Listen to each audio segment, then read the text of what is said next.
আসসালামু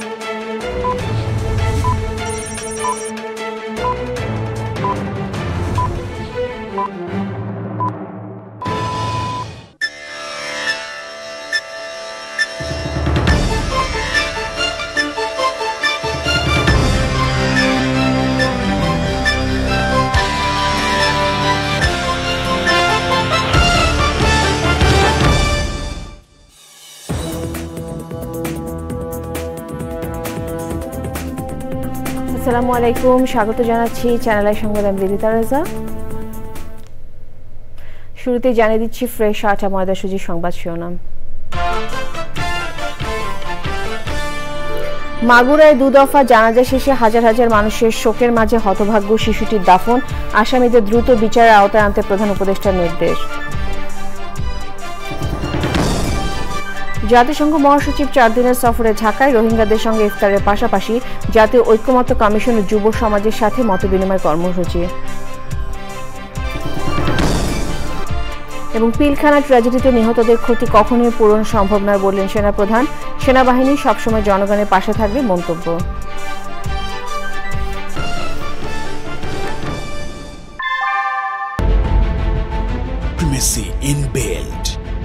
German technology, Bangladesh's first thermix rod, Salam Steel Thermax.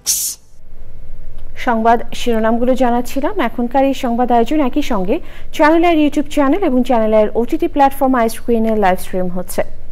মাগুরায় বোনের বাড়িতে বেড়াতে গিয়ে ধর্ষণের শিকার হওয়া 8 বছরের শিশুটি মারা গেছে। আইএসপিআর জানিয়েছে বৃহস্পতিবার দুপুর 1টায় ঢাকার সম্মিলিত সামরিক হাসপাতাল সিএমএইচে তার মৃত্যু হয়। শিশুটিকে ধর্ষণে জড়িতদের সর্বোচ্চ শাস্তির দাবি জানিয়েছে তার পরিবার। শিশুটির মৃত্যুতে শোক জানিয়ে ধর্ষণ মামলার আসামিদের দ্রুত বিচারের আওতায় আনার নির্দেশ দিয়েছেন প্রধান উপদেষ্টা ডক্টর মোহাম্মদ ইউনূস। শোক জানিয়েছে সেনাবাহিনী। ময়নাতদন্তের পর বিকেলই সেনাবাহিনী হেলিকপ্টারে শিশুটির মরদেহ দাফনের জন্য মাগুরায় গ্রামের বাড়িতে নিয়ে যাওয়া হয়। শহীদুল্লাহ রাজু রিপোর্ট। ছোট্ট নিথর দেহে পাশবিক নির্যাতনের ক্ষত নিয়ে শেষবারের মতো মাগুরায় নিজ বাড়িতে যাচ্ছে ধর্ষণের শিকার 8 বছরের শিশুটি। যে অচেতন অবস্থায় রাজধানীতে আনা হয়েছিল, সেখান থেকে আর চোখ মেলা হয়নি তার। 1 সপ্তাহ জীবন মৃত্যুর সন্ধিক্ষণে থেকে চিকিৎসকদের সব চেষ্টা ব্যর্থ করে পাড়ি জমায় না ফেরার দেশে।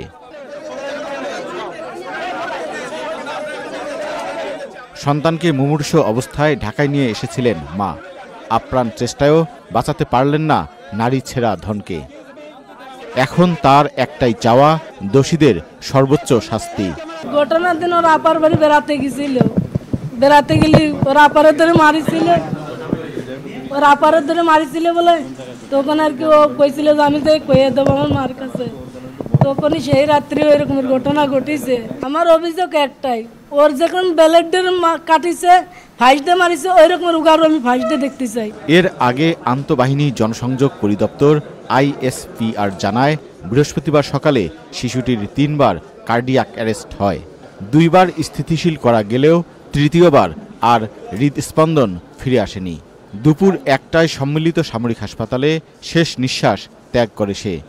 বিকেল 5:30টায় শিশুটির মরদেহ সিএমএইচ থেকে সেনাবাহিনীর হেলিকপ্টারে করে মাগুরার উদ্দেশ্যে নেওয়া হয়। আর বোনের জামাই যে তার ভাই সজীব, তার বাবা হিটু এবং সেই মহিলা। আসামির হলো শাস্তি প্রকাশ্যে ফাঁসি দিতে হবে, দ্রুততার সঙ্গে যত দ্রুত সম্ভব ওদেরকে ফাঁসি দিতে হবে। আর একটা এখানে আর কোনো কথা নেই। শিশুটির মৃত্যুর খবরে সিএমএইচে ছুটে যান বিভিন্ন দলের নেতারা। আমাদের বোনকে আমরা যেভাবে হারালাম, এর জন্য যারা দায়ী তাদের সর্বোচ্চ দৃষ্টান্তমূলক যে শাস্তি, মৃত্যুদণ্ড, সেটাকে যে কোনোভাবে, যে 90 দিনের একটা সময় দেওয়া হয়েছে বেঁধে, এটার মধ্যে শেষ করা। আগামী দিনে আর কোন অপরাধী এই ধরনের অপরাধ করার দুঃসাহস না দেখায়। 5ই মার্চ মধ্যরাতে বোনের শ্বশুর বাড়িতে ধর্ষণের শিকার হয় শিশুটি। পরে উন্নত চিকিৎসার জন্য ঢাকা মেডিকেল কলেজ হাসপাতালে আনা হয়।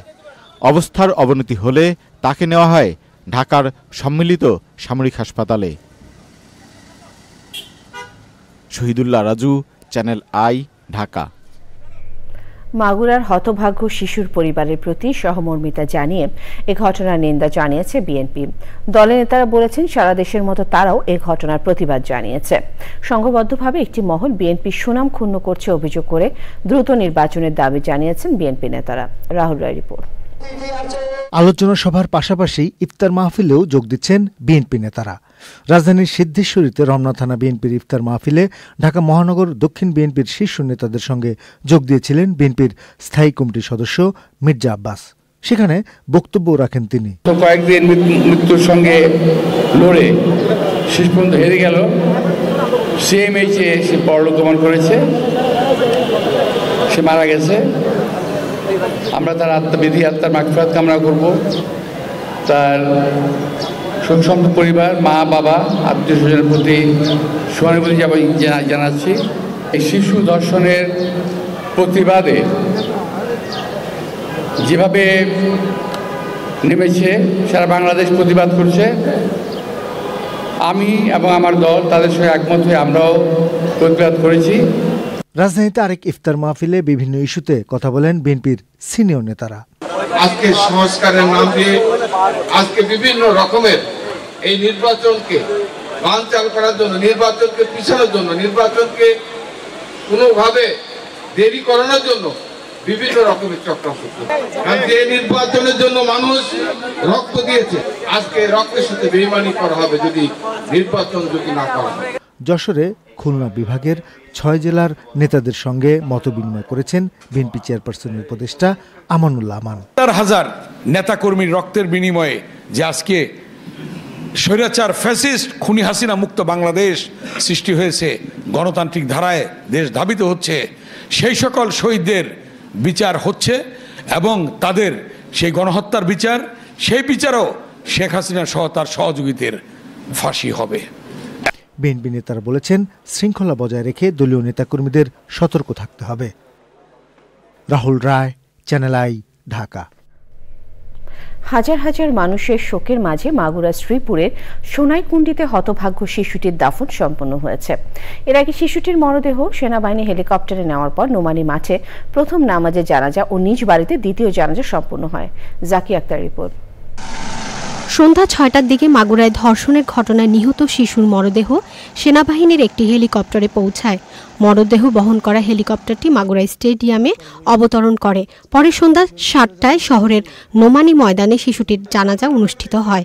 পরে নিজ বাড়িতে দ্বিতীয় নামাজে জানাজা শেষে শ্রীপুরের সোনাইকুণ্ডিতে দাফন করা হয় শিশুটিকে। জানাজায় আসামিদের দৃষ্টান্তমূলক শাস্তির দাবি জানানো হয়। সাথে দেখছে, কারণ দেশে এরকম ছোট্ট বাচ্চা একটা ধর্ষণ হওয়া, এটা মেনে নেওয়া যায় পর্যন্ত যারা হচ্ছে ধর্ষক এবং খুনি হয়েছে তাদেরকে ধরা হয়েছে এবং সরকার প্রম্পট অ্যাকশন নিয়েছে।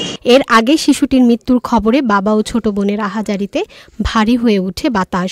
ভিড় করেছেন আত্মীয় স্বজন ও এলাকাবাসী। যারা এই কাজটা করছে তাদের আমরা সঠিক বিচার চাই, তাদের আমরা ফাঁসির কাঠগড়ায় কার করাতে চাই। মানুষ যদি শোনে যে আপনার বাসা কোথায়, আমি বলতে পারতেছি না, লজ্জাতে যে আমার বাসা নিজ রান্ধবাড়ি। মাগুরা শহরের নিঞ্জানদুলি গ্রামে বোনের বাড়িতে বেড়াতে গিয়ে ধর্ষণের শিকার হয় শিশুটি। Zaki Akter, channel I. 4 দিনের সফরে বাংলাদেশে এসেছেন জাতিসংঘের মহাসচিব অ্যান্টনিও গুতেরেস। বিকেল 5টায় হযরত শাহজালাল আন্তর্জাতিক বিমানবন্দরে পৌঁছান তিনি। বিমানবন্দরে জাতিসংঘের মহাসচিবকে স্বাগত জানান পররাষ্ট্র উপদেষ্টা মোহাম্মদ তৌহিদ হোসেন। সে সময় দুটি শিশু তাকে ফুল দিয়ে বরণ করে নেয়। বিমানবন্দরে আনুষ্ঠানিকতা শেষ করে তিনি সরাসরি হোটেলে চলে যান। প্রায় 7 বছরের মাথায় তার দ্বিতীয় দফা এ সফরে মূলত রোহিঙ্গা শরণার্থী সংকট এবং মানবাধিকারের প্রসঙ্গ অগ্রাধিকার পাবে। শুক্রবার প্রধান উপদেষ্টা অধ্যাপক মোহাম্মদ ইউনূস এবং জাতিসংঘ মহাসচিব বাংলাদেশ বিমানে একটি ফ্লাইটে একসঙ্গে কক্সবাজার যাবেন। সেখানে রোহিঙ্গা পরিস্থিতি দেখার পাশাপাশি রোহিঙ্গাদের সঙ্গে ইফতার করবেন তারা। শনিবার ঢাকায় জাতিসংঘের কার্যালয়ে যাবেন অ্যান্টনিও গুতেরেস। সেখানে জাতিসংঘের কর্মীদের সঙ্গে মতবিনিময় করবেন তিনি। দুপুরে জাতীয় ঐক্যমত্য কমিশন, যুব সমাজ ও নাগরিক প্রতিনিধিদের সঙ্গে মতবিনিময় করবেন জাতিসংঘ মহাসচিব। শনিবার বিকেলে একটি যৌথ সংবাদ সম্মেলন হবার কথা রয়েছে। সন্ধ্যায় জাতিসংঘ মহাসচিবের সম্মানে ইফতার ও নৈশভোজের আয়োজন করেছেন প্রধান উপদেষ্টা অধ্যাপক মোহাম্মদ ইউনূস। রোববার সকালে ঢাকা ছেড়ে যাওয়ার কথা রয়েছে জাতিসংঘ মহাসচিবের। পিলখানা ট্র্যাজেডিতে নিহতদের ক্ষতি কখনোই পূরণ করা সম্ভব নয় বলে মন্তব্য করেছেন সেনাপ্রধান জেনারেল ওয়াকারুজ্জামান। সেনানিবাসে ঢাকা সেনা মালঞ্চে যুদ্ধাহত মুক্তিযোদ্ধাদের সম্মানে বাংলাদেশ সেনাবাহিনীর আয়োজিত ইফতার মাহফিলে একথা বলেন তিনি। সেনাপ্রধান বলেন, সেনাবাহিনী সবসময় জনগণের পাশে থাকবে। মুক্তিযোদ্ধারা সবার গর্ব ও অহংকার। এ সময় জুলাই অভ্যুত্থানে হতাহতদের প্রতিও সম্মান জানান তিনি। এ সময় মুক্তিযোদ্ধা বিষয়ক উপদেষ্টা বীর মুক্তিযোদ্ধা ফারুকী আজম, শহীদ পরিবারের সদস্য এবং জুলাই গণ অভ্যুত্থানে আহতদের খোঁজ খবর নেন সেনাপ্রধান।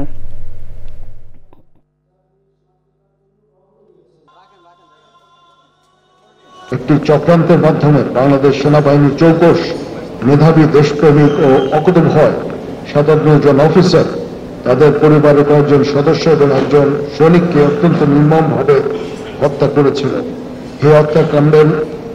এই হত্যাকাণ্ডের মাধ্যমে তদনিন্দন বিডিআর, সেনাবাহিনী তথা দেশ ও জাতির অভাবনীয় ক্ষতি সাধিত হয়েছে, যা কোনোভাবেই পূরণ করা যাবে না। তাদের এই আত্মত্যাগকে স্মরণ রাখতে 25শে ফেব্রুয়ারি জাতীয় শহীদ সেনা দিবস হিসেবে ঘোষণা করা হয়েছে এবং আমরা প্রতি বছর এই দিবসটিকে জাতীয় শহীদ সেনা দিবস হিসেবে পালন করব। সময় হলো বিরতি নেবার। বিরতির পর আরো সংবাদের সাথে জানিয়ে ফিরব।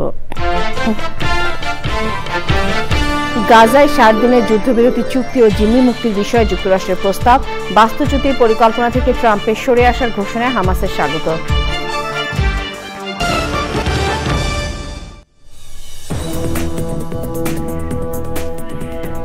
ফিরে এলাম বিরতির পর। আমিন জুয়েলার্স আন্তর্জাতিক সংবাদ।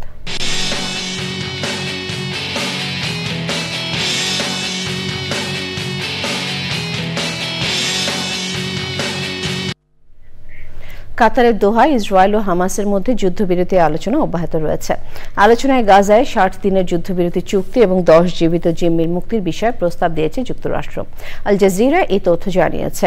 এছাড়া 5টি আরব রাষ্ট্র মিশরের নেতৃত্বে গাজা পুনর্গঠন পরিকল্পনা মার্কিন বিশেষ দূত স্টিভ উইটকফের কাছে উপস্থাপন করেছে। এর আগে যুক্তরাষ্ট্রের প্রেসিডেন্ট ডোনাল্ড ট্রাম্প বলেছেন, কোনো ফিলিস্তিনিকে গাজা থেকে কেউ বিতাড়িত করছেন এবং এমন পরিকল্পনা নেই।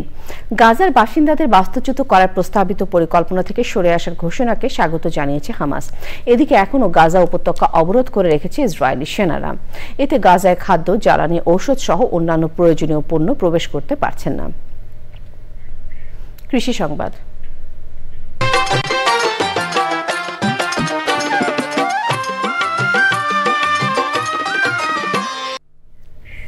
যশোরের প্রকৃতিতে মিষ্টি সুবাস ছড়াচ্ছে আমের মুকুল। সবুজ সোনালী রঙের অপরূপ সাজে সেজেছে আম বাগানগুলো। শেষ সময় অনুকূল আবহাওয়ায় আমের ভালো ফলনের স্বপ্ন দেখছেন বাগান মালিকরা।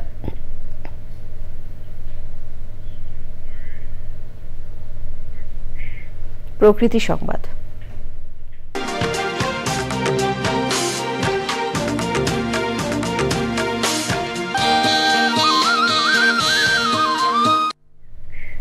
শেরপুরের পাহাড়ি জনপদে হাতি মানুষের দ্বন্দ্ব নিরসনে করণীয় নির্ধারণে স্থানীয় জনগণ ও এলিফ্যান্ট রেসপন্স টিম ইআরটি সদস্যদের নিয়ে সচেতনতামূলক সভা করেছে বন বিভাগ। ময়মনসিংহ বিভাগীয় বন কর্মকর্তার কার্যালয় এবং শেরপুর বন্যপ্রাণী ব্যবস্থাপনা ও প্রকৃতি সংরক্ষণ বিভাগ যৌথভাবে নালিতাবাড়ির মধুটিলা ইকো পার্ক এবং ঝিনাইগাতি বনরানী ফরেস্ট রিসোর্ট চত্বরে আলাদা দুটি সভা করে। অনুষ্ঠানে প্রধান অতিথি ছিলেন পরিবেশ, বন ও জলবায়ু পরিবর্তন মন্ত্রণালয়ের উপসচিব ডক্টর মোহাম্মদ সাইফুর রহমান। মানুষ ও বন্য হাতির দ্বন্দ্ব নিরসনে বিভিন্ন পরামর্শ তুলে ধরেন উপজেলা নির্বাহী কর্মকর্তা, থানার ওসি এবং বন বিভাগের কর্মকর্তা ও ইআরটি সদস্য সহ স্থানীয় জনগণ। এক্সিম ব্যাংক বাণিজ্য সংবাদ।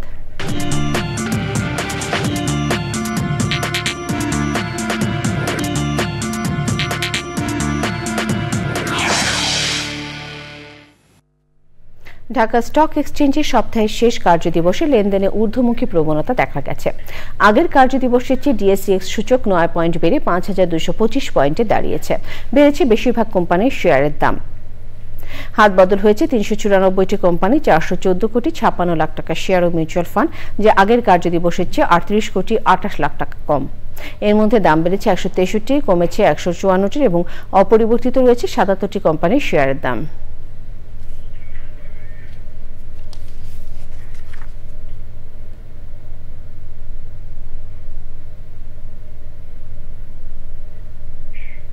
আবারও বিরতি নিচ্ছি। ফিরে এসে যা দেখবেন। মাহমুদুল্লাহকে সম্মান জানালো আইসিসি ও বিসিবি, অলরাউন্ডারকে নিয়ে টিমমেটদের মধুর স্মৃতিচারণ।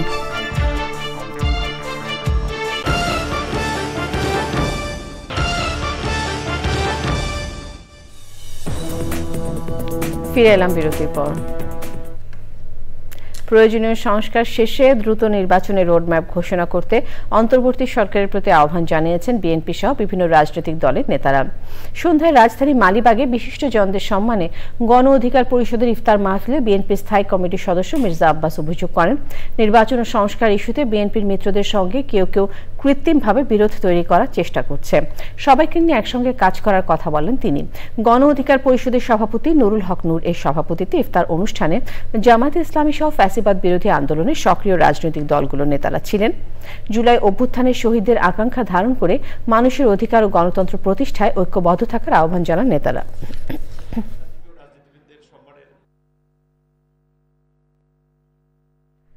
খেলার খবর।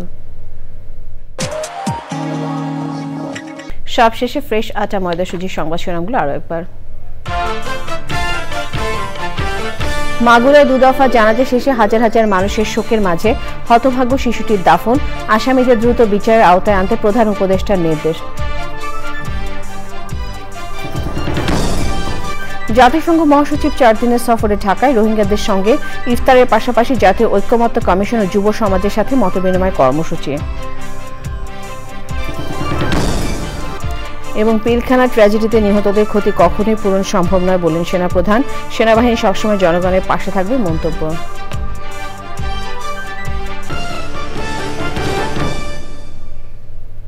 শেষ করছি চ্যানেলের সংবাদ। ধন্যবাদ।